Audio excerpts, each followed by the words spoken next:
Welcome to top news. YCP అధినాయకత్వం రాష్ట్రంలోని MLA MP స్థానాల ఇన్ఛార్జీలను మార్చుతున్న సంగతి తెలిసిందే. ఇప్పటికే ఇన్ఛార్జీల మార్పుపై 2 జాబితాలు విడుదల చేసిన వైసీపీ 3వ జాబితా కూడా విడుదల చేసింది.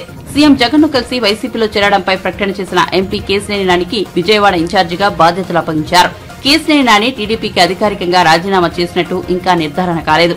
పైగా ఆయన వైసీపీ కండువా కూడా కప్పుకోలేదు. అయినప్పటికీ వైసీపీ ఆయనను విజయవాడ ఇన్ఛార్జిగా ప్రకటించడం విశేషం. మంత్రి గుమ్మనూరు జయరాంను ఈసారి పార్లమెంట్ నియోజకవర్గ ఇన్ఛార్జిగా నియమించారు. మంత్రి బొత్స సత్యనారాయణ అర్ధాంగి బొత్స ఝాన్సీని విశాఖ పార్లమెంట్ ఇన్ఛార్జిగా ప్రకటించారు. విశాఖ స్థానం నుంచి బొత్స కుటుంబంలో ఒకరికి ఛాన్స్ ఇస్తారని చాలా కాలంగా ప్రచారంలో ఉంది. 3వ జాబితా వచ్చిన నేపథ్యంలో ఆ ప్రచారమే నిజమైంది. ఇక తిరుపతి ఎంపీ స్థానం నుంచి సిట్టింగ్ సభ్యుడు గురుమూర్తికి 3వసారి లోక్సభ ఆమోదం లేనట్టేనని చెప్పాలి. తిరుపతి ఎంపీ స్థానం ఇన్ఛార్జిగా కోనేటి ఆదిమూలం పేరును జాబితాలో పేర్కొన్నారు. ఏలూరు ఎంపీ స్థానం ఇన్ఛార్జిగా కారుమూరి సునీల్ కుమార్ యాదవ్ ను నియమించారు. సునీల్ కుమార్ యాదవ్ మంత్రి కారుమూరి వెంకట నాగేశ్వరరావు తనయుడు. శ్రీకాకుళం ఎంపీ నియోజకవర్గం ఇన్ఛార్జిగా పేరాడ తిలక్ ను నియమించారు. ఇక అసెంబ్లీ నియోజకవర్గాల విషయానికొస్తే 3వ జాబితాలో పూతలపట్టు సిట్టింగ్ ఎమ్మెల్యే ఎంఎస్ బాబుకు మొండిచేయి చూపారు. పూతలపట్టు ఎస్సీ నియోజకవర్గం కాగా మూతిరేవుల సునీల్ కుమార్ ను ఇన్ఛార్జిగా పేర్కొన్నారు. ఎంఎస్ బాబు ఇటీవల మీడియా ముందుకు వచ్చి తనకు ఈసారి టికెట్ ఇచ్చే అవకాశాలు లేవంటూ తీవ్ర ఆవేదన వ్యక్తం చేశారు. దళితులు ఎమ్మెల్యేలుగా ఉన్న నియోజకవర్గాల్లోనే ఇన్ఛార్జీలను మార్చుతున్నారంటూ పార్టీపై తీవ్ర ఆరోపణలు చేశారు. ఇక మంత్రి జోగి రమేష్ కు స్థానచలనం కలిగింది. ఆయనను పెనమలూరు అసెంబ్లీ నియోజకవర్గ ఇన్ఛార్జిగా నియమించారు. ఆయన గత ఎన్నికల్లో పెడన నియోజకవర్గం నుంచి గెలుపొందారు. కాగా 3వ జాబితాలో 6 ఎంపీ స్థానాలకు 15 ఎమ్మెల్యే స్థానాలకు ఇన్ఛార్జీలను ప్రకటించారు.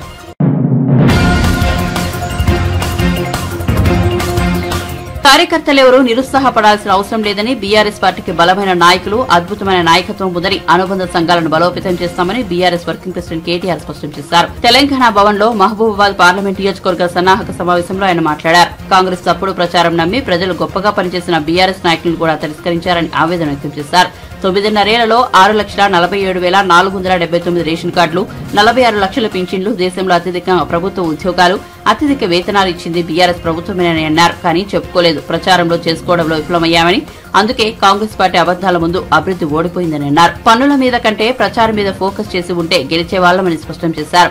వందలాది సంక్షేమ కార్యక్రమాలు అమలు చేసినా ఏనాడు కూడా ప్రజలను లైన్లో నిలబెట్టలేదని, ప్రజల సౌకర్యమే చూశాం కానీ రాజకీయ ప్రయోజనం, రాజకీయ ప్రచారం గురించి ఏనాడు ఆలోచించలేదని అన్నారు.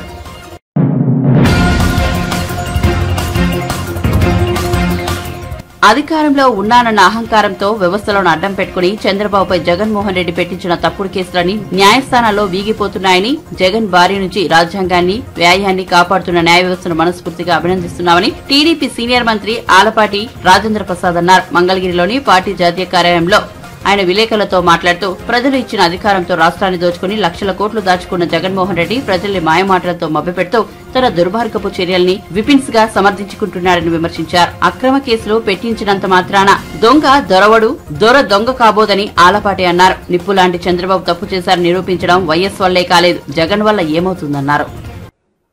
రాష్ట్ర ప్రభుత్వం, మరి ముఖ్యంగా జగన్మోహన్ రెడ్డి గారు దోచుకుంటూ, దాచుకుంటూ, దొరల్లాగా మాట్లాడుతూ, ప్రజల్ని మభ్యపెడుతూ,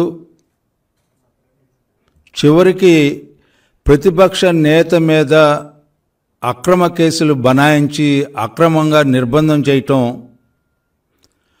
ఆలు లేదు చూలు లేదు కొడుకు పేరు సోమలింగడు అన్నట్టుగా ఇన్నర్ రింగ్ రోడ్డు అనే ప్రతిపాదన మీద డిస్కషన్స్ జరిగినాయి. కానీ దాని మీద ఒక జీవో ఇష్యూ చేయటం కానీ, ఆ జీవోలో ఏదో అక్రమాలు జరిగినాయి అని చెప్పి అక్రమ కేసులు బనాయించటం,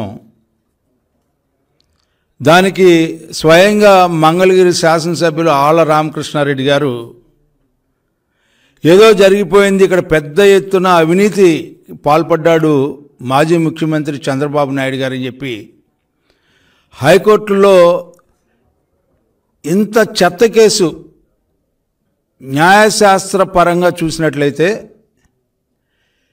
న్యాయ కోవిదులు చెప్పే మాట ఏంటంటే, ఇంత దుర్మార్గంగా సెలెక్టివ్ ప్రాసిక్యూషన్ని ఇనిషియేట్ చేసినటువంటి ఈ ప్రభుత్వాల్ని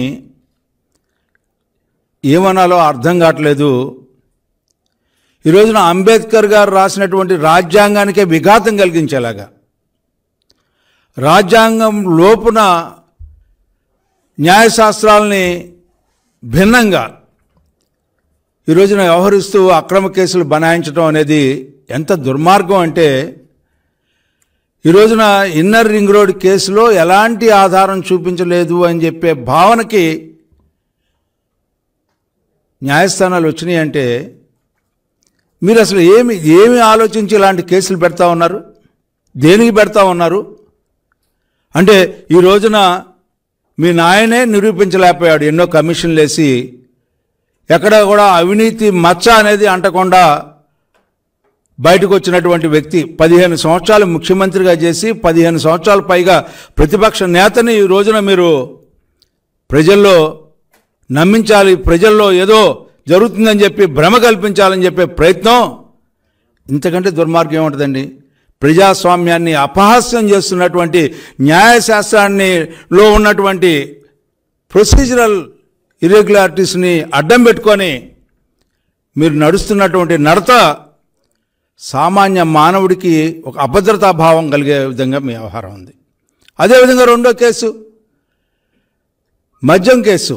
ఏమిటండి మద్యం వరదలైపోతూ ఉంది.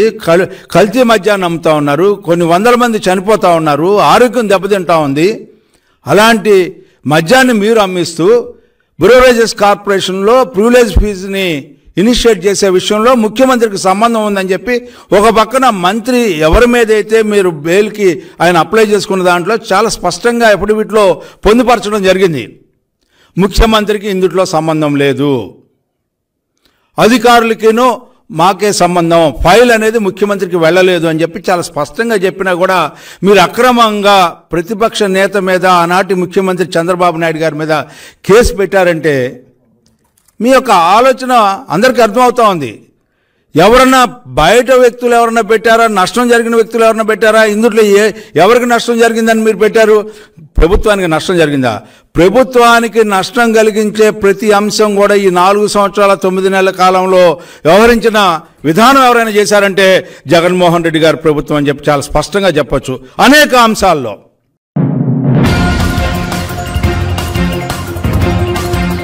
కాంగ్రెస్ విదేశాల నుంచి దిగుమతి చేసుకున్న నాయకత్వమని, అలాంటి పార్టీ భారతదేశ సంస్కృతి సాంప్రదాయాలను ఏమాత్రం గౌరవించడం లేదని బీజేపీ రాష్ట్ర అధ్యక్షుడు కేంద్ర మంత్రి కిషన్ రెడ్డి ధ్వజమెత్తారు. హిందువుల జీవన విధానం అంటే కాంగ్రెస్ కు చులకన అని మండిపడ్డారు. బీజేపీ స్టేట్ ఆఫీసులో ఆయన మీడియాతో మాట్లాడారు. అయోధ్యలో శ్రీరాముడి ప్రాణ ప్రతిష్ఠ కార్యక్రమాన్ని కాంగ్రెస్ బహిష్కరించి హిందూ వ్యతిరేక ధోరణి అవలంబిస్తోందన్నారు.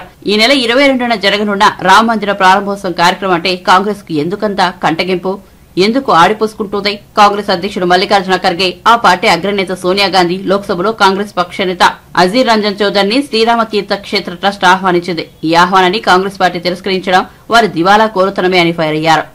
రామ మందిర నిర్మాణం కోసం అనేక మంది బలిదానమైనటువంటి చరిత్ర అయోధ్యది.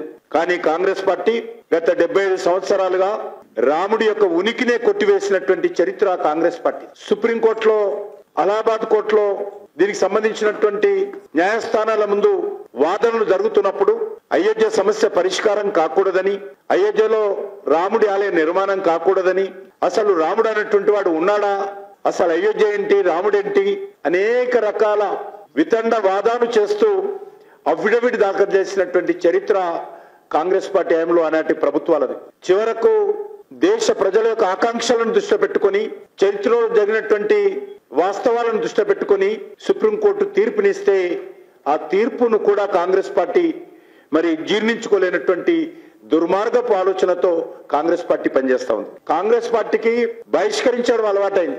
G20 సమావేశాలను బహిష్కరిస్తారు, పార్లమెంట్ సమావేశాలను బహిష్కరిస్తారు, ప్రతిపక్ష సమావేశాలను బహిష్కరిస్తారు, చివరకు ప్రణబ్ ముఖర్జీ భారతరత్న ఇస్తే ఆ కార్యక్రమాన్ని బహిష్కరిస్తారు, ఎన్నికల కమిషన్ బహిష్కరిస్తారు. 130 సంవత్సరాల చరిత్ర కలిగినటువంటి కాంగ్రెస్ పార్టీ, భారతదేశాన్ని 50 సంవత్సరాలకు పైగా పరిపాలించినటువంటి కాంగ్రెస్ పార్టీ ఈరోజు పూర్తిగా మరి అభద్రతా భావంతో సహాయ నిరాకరణ చేస్తూ దేశం యొక్క సామాజిక వ్యవస్థను దెబ్బతీసే విధంగా కాంగ్రెస్ పార్టీ బాధ్యతారహితంగా వ్యవహరిస్తుందనే విషయాన్ని ఈ సందర్భంగా మనం చేస్తా ఉన్నాం. కాంగ్రెస్ పార్టీకి భారతదేశం యొక్క సంస్కృతి, భారతదేశం యొక్క సాంప్రదాయాలంటే ఏ మాత్రం గౌరవం లేదు. హిందువులన్నా, హిందువుల జీవన విధానం అన్నా ఏ మాత్రం కూడా మరి విలువ ఇచ్చేటువంటి పద్ధతిలో కాంగ్రెస్ పార్టీ పనిచేయడం లేదు. GST ఏర్పాటు చేస్తే అది గబ్బర్ సింగ్ ట్యాక్స్ అనో, ఆర్టికల్ 370 తొలగించి ఈరోజు జమ్మూ కాశ్మీర్ లో డాక్టర్ బాబాసాహెబ్ అంబేద్కర్ రాజ్యాంగాన్ని అమలు చేస్తూ అక్కడ శాంతి భద్రతలు పునరుద్ధరిస్తే ఏర్పాటు చేస్తే దాన్ని బహిష్కరిస్తారు వాళ్ళు. రాహుల్ గాంధీ స్వయంగా విదేశాలకు వెళ్లి భారతదేశం యొక్క సార్వభౌమత్వాన్ని గౌరవాన్ని దెబ్బతీసే విధంగా మాట్లాడేటువంటి సాంప్రదాయాన్ని ఈరోజు కొత్తగా చూస్తా ఉన్నాం. విదేశాల నుంచి దిగుమతి చేసుకున్నటువంటి నాయకత్వాన్ని పెట్టుకొని కాంగ్రెస్ పార్టీ ఈరోజు భారతదేశానికి వ్యతిరేకంగా, భారతదేశ సాంప్రదాయాలకు వ్యతిరేకంగా మాట్లాడుతా ఉన్నాం.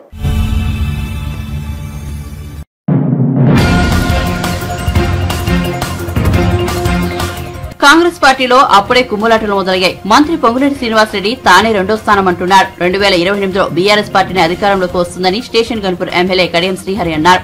ఈ సందర్భంగా ఆయన మీడియాతో మాట్లాడారు. డిప్యూటీ సీఎం బట్టి విక్రమార్క సీఎం పదవి రాలేదని ఆయన భార్య వాపోతున్నారు. కాంగ్రెస్ పార్టీ పరిస్థితి ఎవరికి వారి యమునా తీరే అన్న చందంగా మారిందని ఎద్దేవా చేశారు.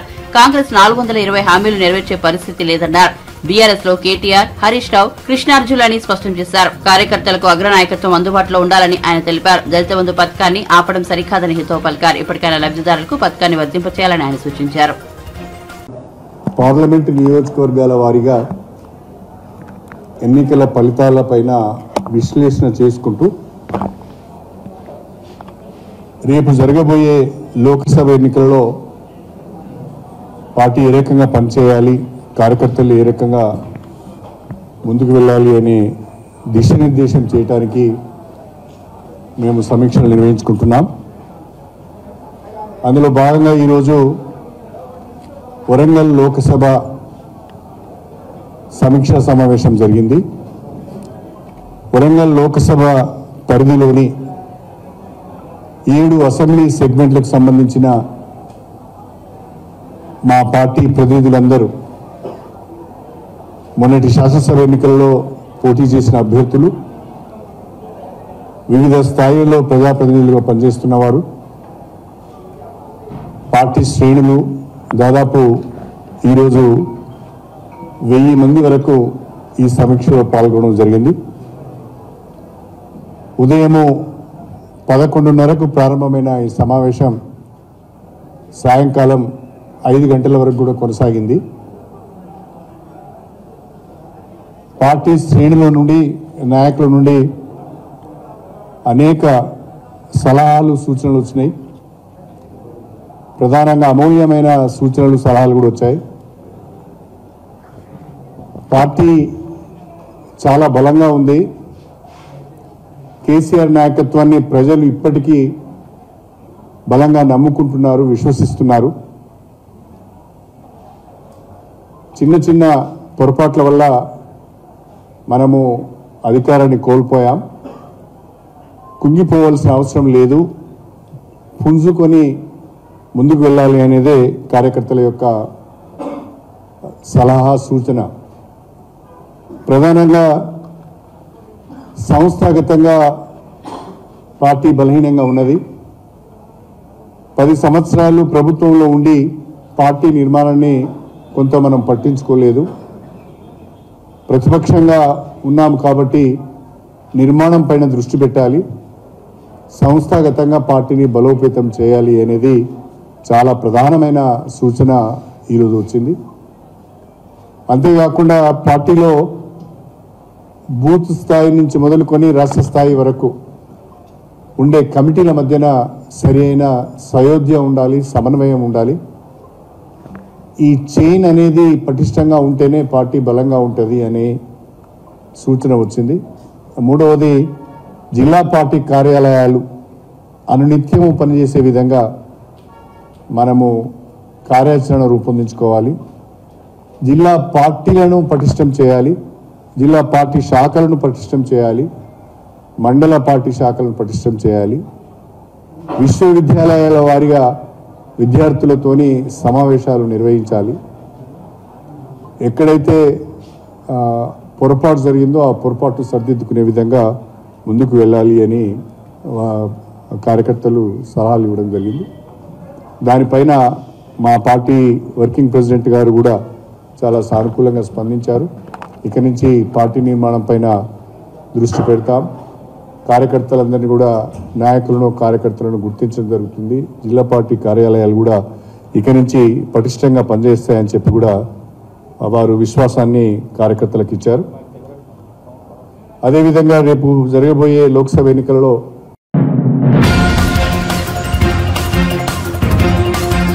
విజయవాడ ఎంపీ కేశినేని నాని టీడీపీలో ఉన్నప్పుడు పార్టీని ఎన్నో రకాలుగా ఇబ్బందులు పెట్టారని, పార్టీ నిర్ణయాలు అమలు జరిపేవారు కాదని, విజయవాడను తనకు తానే అధిష్టానంగా భావించేవారని మాజీ మంత్రి ఎన్టీఆర్ జిల్లాపై టీడీపీ అధ్యక్షుడు నెట్టెం రఘురాం విమర్శించారు. కేశినేని నాని పెద్ద అవకాశవాదని, ఇప్పుడు ఈ అవకాశవాది వెళ్లి అరాచకవాది జగన్ రెడ్డి పక్కన చేరారని, ఇద్దరు సరిపోతారని అన్నారు. కేశినేని నాని వెంట ఒక టీడీపీ నేత గాని కార్యకర్త గాని వెళ్లరని తెలిపారు. టీడీపీ అధికారంలో ఉన్నప్పుడు నాని వ్యవహార శైలి బాగానే ఉందని, కానీ ప్రతిపక్షంలో ఉన్నప్పుడు మాత్రం పార్టీతో సంబంధం లేదన్నట్లుగా ఇష్టానుసారంగా వ్యవహరించారని, పార్టీని ఎన్నో ఇబ్బందులు పెట్టినా అధినేత చంద్రబాబు భరించారని, అటువంటి గొప్ప నాయకుడిపై పార్టీలో నుంచి వెళ్లిపోయిన తర్వాత కేశినేని నాని కారుకూతలు కూడా తగదన్నారు.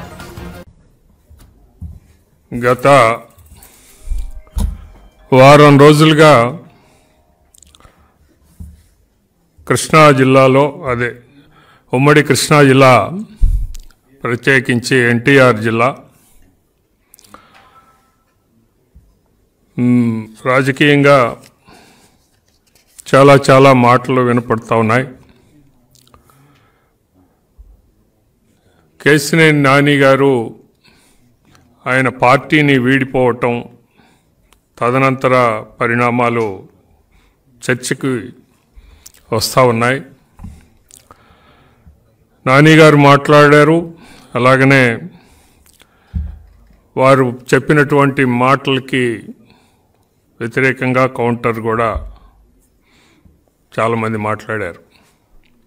అయితే ఒకటి ఇక్కడ మనం గమనించాల్సినటువంటి అంశం ఏమంటే, ఇందులో వ్యక్తి ఎక్కువ పార్టీ ఎక్కువ అనేటటువంటిది చూడాల్సినటువంటి అవసరం ఉంది. ఎప్పుడు కూడా పార్టీకి మనం బాధ్యతగా వ్యవహరించామా లేదా అనేది ప్రధానమైనటువంటి అంశం. నాని గారు పార్టీ 2 సార్లు నాని గారికి అవకాశాన్ని ఇచ్చారు. ఆయన 2013లో పార్టీకి చేసినటువంటి సేవని గుర్తించి 14లో ఎంపీ టికెట్ ఇవ్వటం అనేది జరిగింది. ఆ 5 సంవత్సరాల కాలం అధికారం ఇక్కడ కూడా పార్టీ అధికారంలో ఉంది, ఆయన ఎంపీగా ఉన్నారు. ఆ టైంలో పెద్దగా ఆక్షేపణలు అనేవి ఏమీ లేకపోయినా, 2వ దఫా ఆయన ఎన్నిక అయిన తదనంతరం మరి అనేక పరిణామాలు సంభవించాయి. ప్రధానంగా చూస్తే కేశినేని నాని గారు వ్యవహరించినటువంటి తీరు పార్టీకి ఇబ్బందికరంగా తయారైంది అనటంలో ఎటువంటి సందేహం లేదు. బెజవాడ మరి ప్రజలందరికీ తెలుసు, జిల్లా ప్రజలందరికీ కూడా చాలా విషయాలు తెలిసినవే. ఇందులో ప్రధానంగా ఉన్నటువంటి స్థానిక నాయకత్వంతో ఆయన ఎలా మెలిగారు, వాళ్ళు ఈయనతో ఎలా మెలిగారు అనేటటువంటి విషయాన్ని మనం చూసినట్లయితే, మరి పార్టీకి ఇబ్బందికరమైనటువంటి రీతిలో ఆయన మాట్లాడినటువంటి తీరు, నేనే విజయవాడకి అధిష్టానాన్ని అనేటటువంటి మాట ఏదైతే ఉందో అది మరి ఎవరూ కూడా మనం హర్షించలేనటువంటి విషయం. పార్టీకి అధిష్టానం పైన ఉన్నప్పుడు కింద ఆయనకి ఎవరో ఇతరులు వారిని మరి నిందించటానికి బదులుగా నేనే అధిష్టానము అని అంటే అది ఎక్కడికి వెళ్తుంది అనేది ఆయన ఊహించలేదు. ఆయన ఈ రకంగా ఇదొక ఉదాహరణ. ఈ రకంగా అనేకమైనటువంటివి పార్టీని ఇరకాటంలో పెట్టినటువంటి సందర్భాలు ఉన్నాయి. పార్టీకి సంబంధించి కీలక సమయాల్లో ఎడముఖంగా కొంత బాధ్యతారహితంగా ఆయన ప్రవర్తించినటువంటి సంఘటనలు కూడా ఉన్నాయి. ఉదాహరణకి మహానాడు మీటింగులకి రాకపోవటం, ఒంగోలులో 2022లో జరిగిన తర్వాత జరిగిన మొన్న ఈ మధ్య జరిగిన ఏ మీటింగులకి కూడా ఆయన హాజరు కాకపోవటం, వాటన్నిటికీ కూడా నేను వ్యక్తిగా అతీతుణ్ణి అనేటటువంటి మరి ఆ రకమైనటువంటి ప్రవర్తన ఆయన చూపించటం అనేది జరిగింది. ఇవన్నీ కూడా పార్టీ గమనిస్తూ ఉంది, సహిస్తూ ఉన్నారు. అయినా కూడా ఆయన పట్ల చాలా వరకు పార్టీ ఉదారంగా వ్యవహరించిందనేదే ఇప్పటిదాకా మనం చూస్తూ ఉన్నటువంటి మరి సందర్భం. కానీ చాలాసార్లు ఆయనకు ఇచ్చినటువంటి అవకాశాన్ని చాలా రోజులుగా, చాలా సంవత్సరాలుగా ఆయనకి ఇచ్చినటువంటి అవకాశాన్ని ఎక్కడా కూడా మళ్ళీ తిరిగి ఆయన ఒకవేళ ఏదైనా పొరపాటు జరిగింది, కోల్పోయాను పార్టీ అభిమానాన్ని అనేటటువంటి ఉద్దేశంతో మళ్ళీ తిరిగి ఆయన వెనక్కి తీసుకోవటం అనేది జరగలేదు. ఆ రకంగా మరి దుడుసుగా ముందుకే పోయాడు తప్ప మరి వెనక్కి రావటం అనేది జరగలేదు. తనను తాను ఎక్కువగా ఊహించుకుంటూ పార్టీ పట్ల, ఇతర నాయకుల పట్ల కొంత నిర్లక్ష్య భావాన్ని చూపించారు అనేది చాలామంది, మేము కూడా చాలామంది గమనించినటువంటి అంశం ఇది.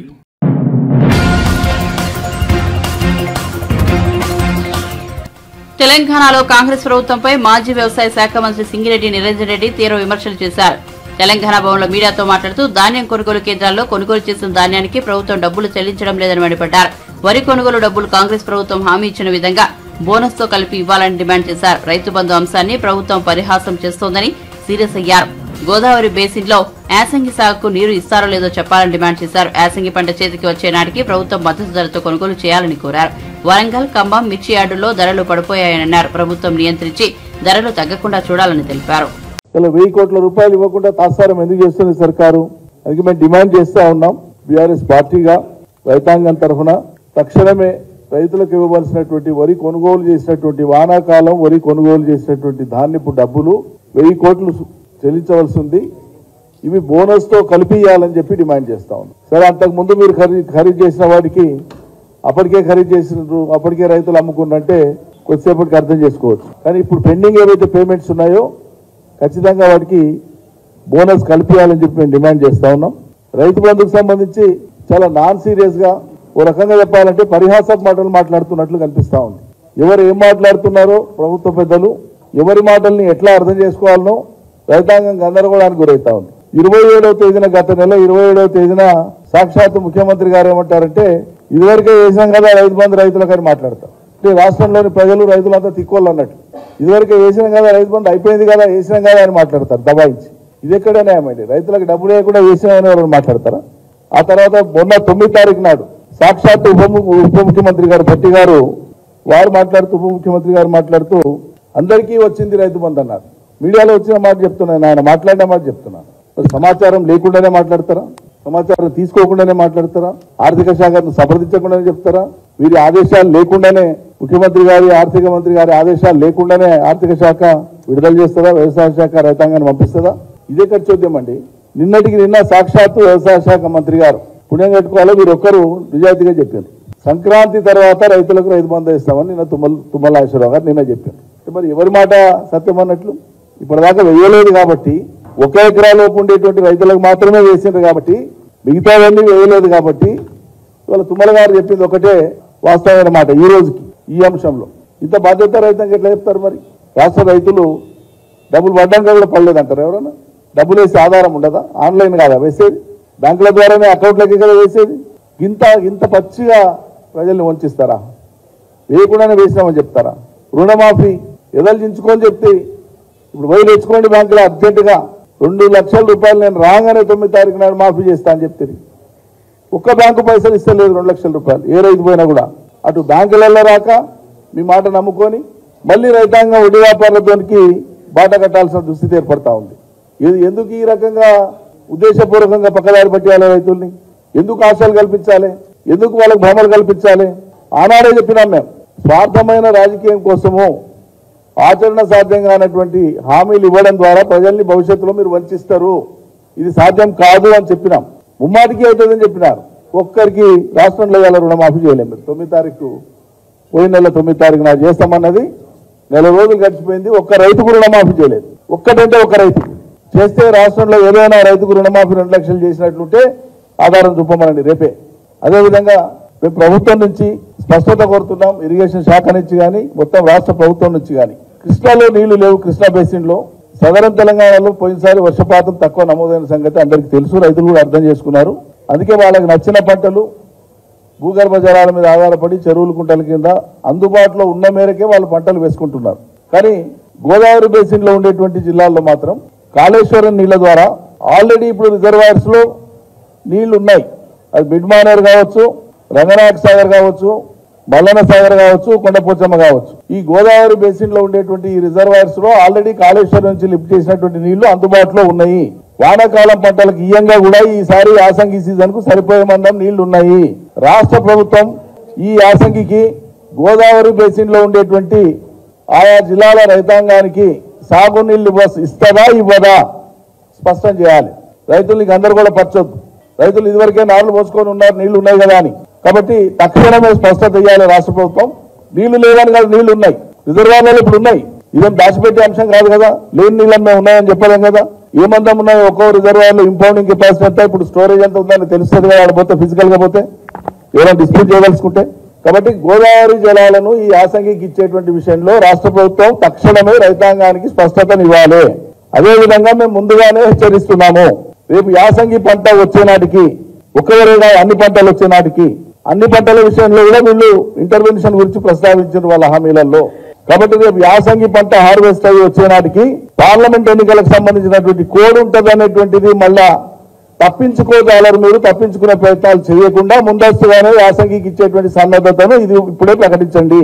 వాళ్ళకి టైంకు మేము అనుకుంటే కానీ కోడ్ వచ్చింది కదా అనే మాట మళ్ళా తీసుకురావద్దు. కాబట్టి యాసంగి పంటలు వచ్చే నాటికి రేపు ఉత్పన్నమైనటువంటి పరిస్థితి దృష్టిలో పెట్టుకొని మీరు ఇదివరకు ఎన్నికల హామీ ఇచ్చినటువంటి విధంగా రైతాంగానికి యాసంగి పంటలకు అనుభవించాల్సినటువంటి బెనిఫిట్ మీరు తప్పకుండా అమలు చేయడానికే సన్నద్ధం కావాలని మేము ముందస్తుగానే హెచ్చరిస్తున్నాము. ముందస్తుగానే ప్రభుత్వాన్ని అప్రమత్తం చేస్తున్నాము. దీంతో పాటు ఇలా భారతదేశంలో వరంగల్, ఎన్మాముల, ఖమ్మం మిర్చి ఈ 2 యార్డ్స్ కూడా భారతదేశంలో చాలా ఫేమస్. ప్రపంచవ్యాప్తంగా కూడా మన మిర్చి అత్యద్భుతమైన డిమాండ్ ఉంది, క్వాలిటీ ఉంది, నాణ్యత ప్రమాణాల దృష్ట్యా. పోయిన సంవత్సరం సుమారు 40,000, కొంతమంది రైతులకు 46,000 దాకా కూడా క్వింటాల్కు మిర్చి ధర వచ్చింది. కొన్ని వెరైటీస్ లో అద్భుతమైన ధర వచ్చింది. దాన్ని చూసి ఈసారి 40,000-50,000 ఎకరాలు అదనంగా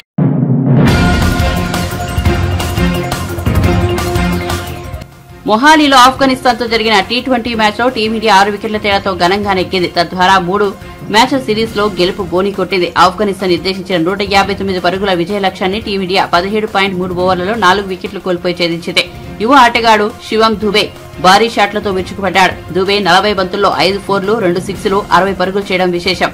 కెప్టెన్ రోహిత్ శర్మ డకౌటైనా శుభ్మన్ గిల్, తిలక్ వర్మ, జితేష్ శర్మ రాణించారు. చివర్లో హార్డ్ హిట్టర్ రింకు సింగ్ 9 బంతుల్లో 16 పరుగులు చేశాడు.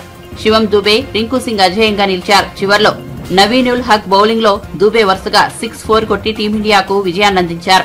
ఆఫ్ఘన్ బౌలర్లలో ముజీర్ ఉర్ రెహమాన్ 2, అజ్మతుల్లా ఒమర్ గాయ్ 1 వికెట్ తీశారు.